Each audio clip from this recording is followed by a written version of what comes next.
Now, if I were to sum up Saints Row the Third with one simple phrase, it would be the penetrator. For anyone that doesn't get that joke, it's a massive purple dildo.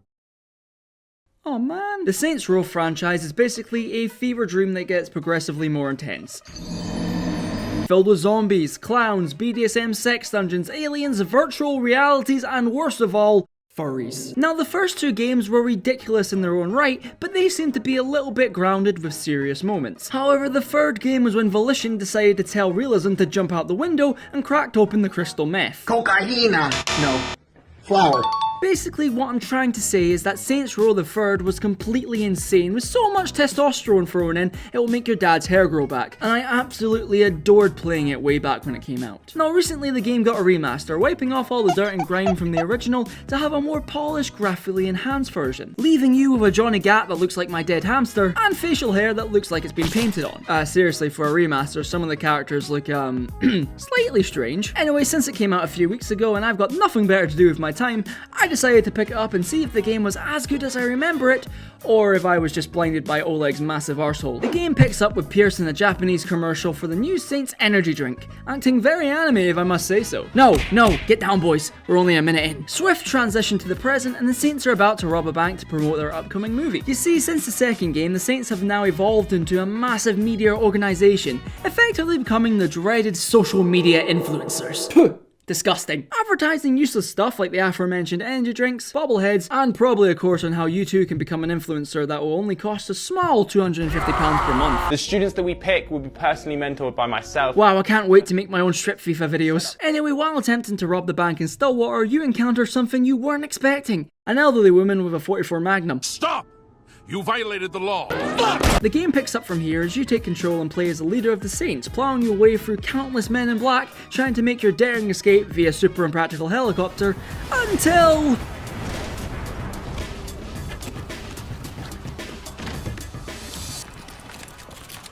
Oh, shit. That's a bro moment. You get arrested and taken to big man Philip Loren, the leader of an international crime organization known as the Tom Syndicate. Just shut your goddamn pie hole. Basically, Big Loren wants all that sweet merch money the Saints have, and is like, yo, give me all that money or I'll delete your Minecraft house. Now obviously that doesn't happen or the game would be 15 minutes long. What does happen is a massive gunfight breaks out with you escaping the plane you're being held on via a ridiculous mid-air gunfight. But not before Johnny Gat gets killed off screen. Yeah, you know Johnny Gat, arguably the most likable character from the previous games? Yeah, they just kill him off screen, don't worry about it. Johnny, we're about to jump! Come down to Civic Hospitality, I'll come out my house and I'll break your fucking legs, you know. So you land in the new city of Steelport. Your funds have been emptied by the Syndicate and you're pretty much back to square one. Ooh, you're odd. After a quick trip to your local armory for ammunition, gaining a laptop which instantly kills enemies by firing Morgs videos at them,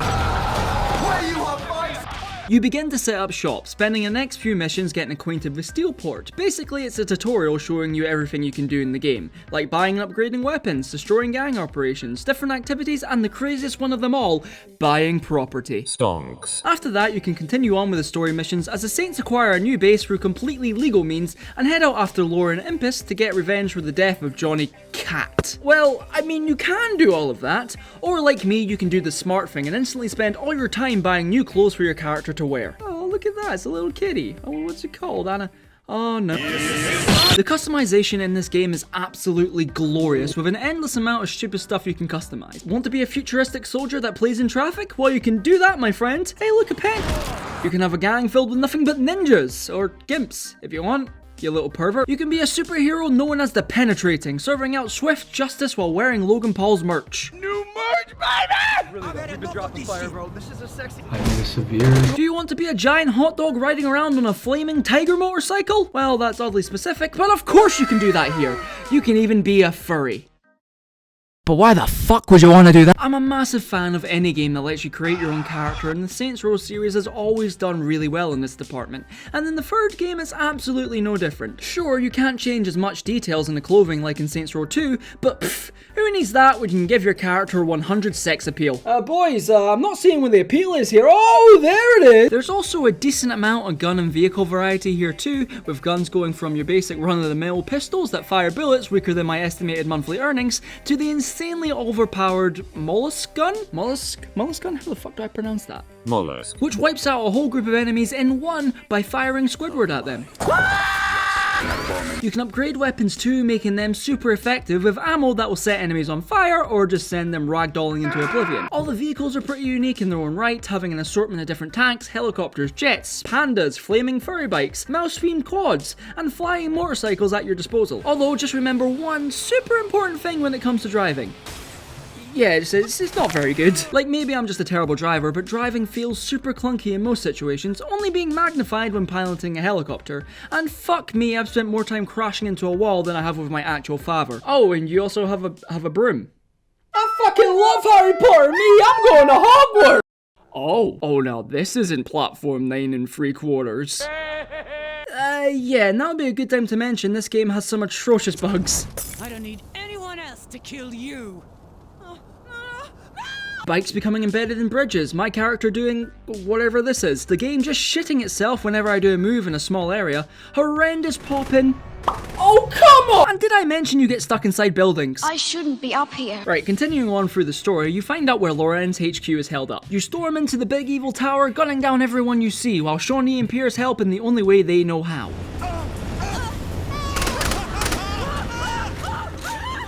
Then, before finding Loren, you find a massive naked man. Hello. This is Oleg, a KGB agent who's being forcefully cloned to create the brutes. And he also can't remember how to properly use his legs, apparently. Just look at that fucking stupid little run. Anyway, you cut him down and he takes you to Loren's office, but shock horror, he's already making his daring escape via an elevator. I mean, surely you could just shoot him.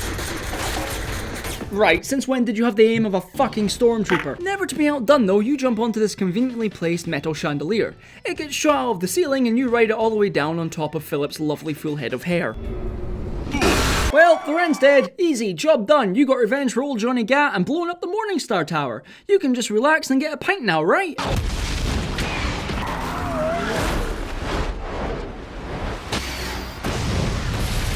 Yeah, not really, because you've got the other two big rival gangs in Steelport to deal with now. Hello there. You see, the Syndicate was made up of 3 gangs. The Morningstar, whom was run by Loren alongside Viola and Kikita Winter, dealing with providing the essential goods of prostitution. Then you have the Deckers, a bunch of gothic hackers that sell discontinued monster on the dark web. This potion right here will let you open your third eye just by drinking it. You don't have to... Also, the leader Matt is an accurate depiction of what I would have looked like if I wasn't bullied in high school. And finally, you have the Luchadores, a gang filled with mass wrestlers that have fallen into a life of crime, being led by Killbane, the love child of Rey Mysterio and Brock Lesnar. Seriously though, this man is quite frankly my favourite character in the entire game, due to the fact that he speaks in wrestling references I understand. Time for the high spot, boys. But if you thought the cast of characters wasn't already bloated enough, you end up recruiting more members to join the Saints to help fight off the Syndicate. With Oleg's help, you track down former FBI agent Kenzie Kensington.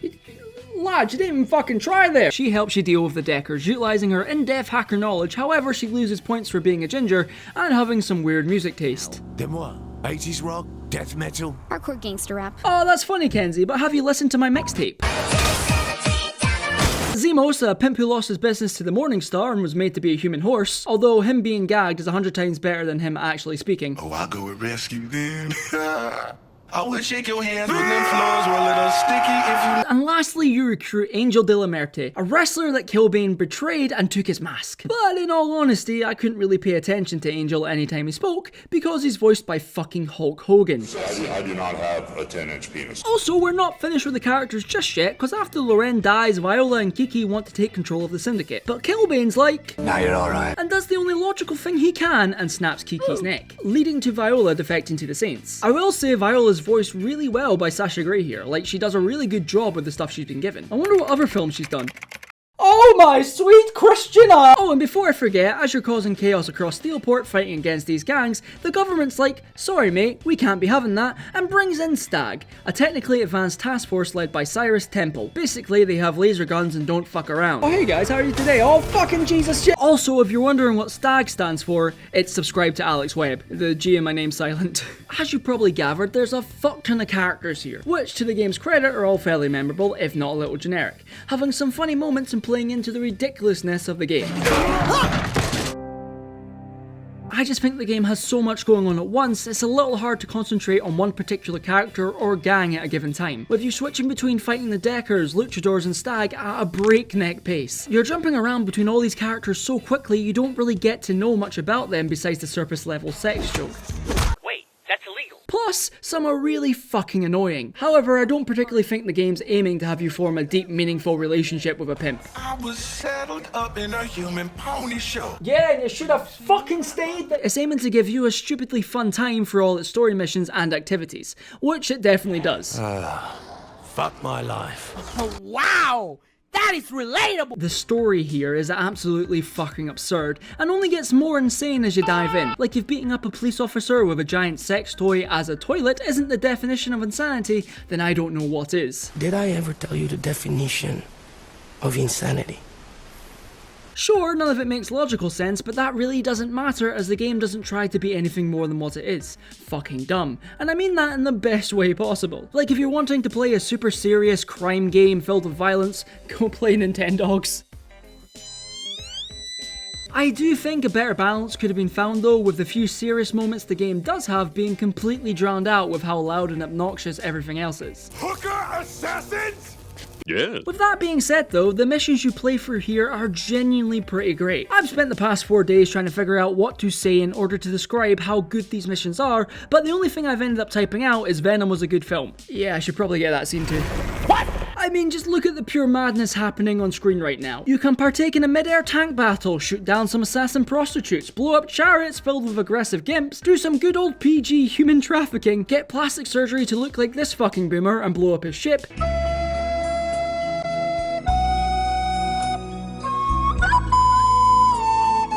You can fanboy over Burt Reynolds. Burt fucking Reynolds? Did he just swear? In my Minecraft Christian. And you can even wrestle Killbane at the most prestigious wrestling event in the world, Murder Brawl. Oh my god, a chainsaw! What the f? These missions just embrace the utter stupidity of the game and as a result are fantastic to play, having an IGN score of 8 out of 10. Like it's good. But it's not quite Call of Duty good, is it? From a technical standpoint, the gameplay isn't anything revolutionary, but with all the stupid chaotic action you engage with mixed with the Sonic-like pace of the game, it does distract from any limitations the game may have, like for example how Triangle does about 60 different things. No, I don't want to buy the store, I'm being fucking shot at, just let me in, fucking let me in! Although, I do think some aspects are really unneeded, like the inclusion of a zombie apocalypse that has no impact on the overall story whatsoever. But this visual is too funny not to pass up. Basically, if blowing stuff up and excessive violence is something you enjoy in your video games, well, you'll probably have a blast here, because to put it simply, and in the most 2011 way possible, this game's pretty epic. What a shame. Now admittedly the structure to some missions can get a little repetitive. Go to this place, shoot this person, get this thing, blow this up, buy V-Bucks, you know, your basic stuff. But the game is constantly introducing more weapons and vehicles that you can mess around with, so they never get boring to play. A standout mission in the game for me is when you take on Matt and the Deckers inside a virtual game world, with Matt fucking around with your game, inverting the controls and using a dreaded lag switch. No! I had a fucking jump head that I could have used, man. Those kids were so fucking bad, dude. It even has you play tanks in a point-and-click adventure to progress, which is a unique inclusion that works super well with the level. Eventually you end up facing Matt and his online persona, which is a massive demon thing. Okay, I don't know what this is, but you fight him in this over-the-top battle and it's just a really good time for the entire family. Especially the part where you become a sex doll. Ah boy, here we go. While I'm on the topic, the comedy here is very hit or miss. It relies heavily on sex being the ultimate punchline to any joke, and while my lizard brain found a lot of the juvenile humor funny, I can 100% see why the comedy here is more than a little dated. Hey, Zemos. Shh, don't wake the bitches. Apart from this line though. Oh shit! These hoes ain't hoes! Truly inspiring, please put that on my tombstone. It just seems for every actual funny moment there's an ass joke or shoehorned reference waiting to just slap you in the face. However, while I can stomach this top tier comedy, there is one thing I absolutely despise while playing this game. The dumb as fuck AI. The enemy AI is pretty dumb and exploitable at the best of times, but your homies are significantly worse. They constantly get in your way and will forever be needing revived because they clearly have been programmed with the IQ of a fucking turkey, failing to understand the basic fundamentals that bullets equal bad. He's fallen off the roof, hasn't he? Oh my fucking god. How have you been incapacitated by a stripper? Fucking move. Don't just stand there and eat bullets. Can you not? Where even are you? Can you fucking not get down? Low in health, low in health, low in health. Oh, for fuck's sake. Okay, yeah, sure, that's cool, guys. Don't worry about me. I'll just go fuck myself. Also, they've apparently been programmed with an ASBO too. Piers, who are you shooting at? You aren't hitting anything. Who the fuck are you shooting at? Even when you're not playing the main story, there's still a ton of activities you can indulge in. These activities vary drastically in quality, but when they're good, they're really good. Like insurance fraud, where you dive into traffic for money, mayhem, which is pretty self-explanatory, and my personal favourite being Professor Genki's super ethical reality climax. I am not trying to say that again, that's the only take I'm doing of that. Which is where you run around a game show that was half inspired by Takeshi's Castle, and the other half being inspired by Saw, placing you in an obstacle course filled with traps and, oh for fuck's sake, more furries! That's right! These activities are generally one of my favourite parts of the entire game, as they're not only super fun, but can also get pretty tense as your health doesn't refill, and you only have a limited time to gain all the money you need to be able to leave this furry-filled nightmare. However, when these activities are bad, well, it's mostly because you're relying on the AI. Ladies, get in the fucking car. Ladies, get in the fucking car! Oh great, now you choose to obey the speed limit, you fucking muppet. Piers, what the fuck are you doing? All in all, these activities are a mixed bag, with some being good and others not being so good. Fuck you! I hope your whole family has a nice Christmas! You can also locate and destroy the previously mentioned gang operations, as well as taking on assassination jobs, which are pretty basic, but I managed to find enjoyment in them. So, I see you're a bit of a creep, my friend. Well, you know what that means, don't you? Fine. Right, well hopefully there was no witnesses here to see... Oh, fuck. You didn't see anything, right, sir? All talk, no action. Doing all this stuff is also incentivized as you gain money and respect, which helps to unlock new upgrades for your character. Actually, come to think of it, practically doing anything in this game gives you respect, from dropkicking a middle-aged woman to driving into oncoming traffic like in Heavy Rain. Now at this point you might be sitting at home thinking, wow, Saints Row the Third is a pretty good game, having a few issues sure, but all in all pretty good, right? So you'd probably be expecting a bombastic final mission befitting of all the ludicrous shit you've done beforehand, right, to see you out. But the final mission here is kinda awful. At this point in the game, you've gotten rid of all the rival gangs, just recently beating Killbane and potentially unmasking him. And I've got nothing left! This means the only threat left now is Stag, as they've martial lawed the entire city. However, for some reason, the Luchadores and Stag just decide to start having gang wars across the city, which I mean is just so inconsiderate of them. Basically, all you do is go to 3 different areas to clear out waves upon waves of enemies in what I can only describe as a massive clusterfuck. Now, this wouldn't be too bad if you're on your own, but bear in mind you've got to look after Piers here. What even fucking hit you there? After you slog through all that, the game then presents you with a little dilemma. You can either go finish off Killbane before he escapes, or go save Shondi, who for the 3rd time in this game has been kidnapped. This time by, Kia. Who? You guys know Kia, right? She's been such a prominent character in this game. How could you forget about Kia? She's Cyrus' second in command, planning to blow up a landmark in Steelport, which will somehow frame the Saints for doing it, because Shondi and Viola's bodies will be found in the wreckage. Sure? Here you're presented with a choice, with the outcomes to each being so obvious they may as well have labelled them good ending and bad ending. The game's had these choices before placed throughout select missions, but they've never really impacted the game that much until now, unless you count getting Burt Reynolds as a gang member important. So now you're left to make this big decision, and after much contemplation, fought, and also being spawned into the middle of a gunfight, yes. This is fine. I picked to save Shondi because of how charming she had proved to be throughout the rest of the game.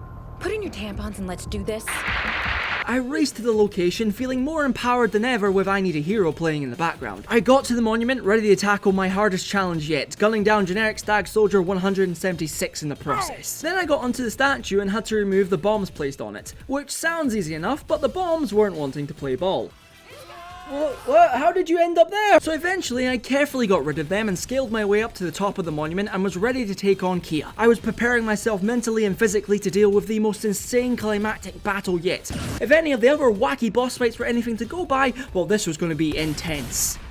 Right, Volition? Oh, great. What actually happened here was I ran around her for a little bit, threw a fart jar at her, and then blasted her in the face with a shotgun a few times. That was it. Volition, if I could make A small suggestion, would it have not made more sense to make Cyrus the big bad guy you kill at the end, since he's the leader of Stag and all, and you know, could have been a bit more Denied! Sit down! Grand, okay, cool, just checking. If this wasn't enough of a low note to end on, after you save your crew and the monument, Cyrus shows up with the rest of the Stag and is like, lol, you're gonna get arrested now. But just when you think you might get a climactic final fight, the game rips it away from you as the mayor appears and is like, nah fam, you a bit crazy, please leave. And Cyrus, being the big bad military man that he is, it's just like, okay. So then everyone just loves the Saints and you live happily ever after like in fucking Shrek. Oh, and before I forget, you then go to space where you track down and kill Killbane. But lol, nah, not really, because you're actually just filming gangsters in space. Now, if you'll excuse me, I'm gonna go headbutt this door here. Wasn't a good idea. Right, I get it. The story's been this dumb, nonsensical adventure throughout, but ending out with the Gangsters in Space movie just felt like everything you've done in the game leading up to this was pointless. Like, the whole game's been about the Saints growing from Jake Paul sellouts to fucking Goose Wayne. I physically trained to be Batman. It was about the Saints becoming this badass gang again, rejecting the corporate shills you've turned into. But then you just go film a movie because haha, so random, funny sci-fi references. There isn't any satisfying conclusion here. Stag just get told to leave and you beat Killbane's stunt double in the worst boss fight the game has.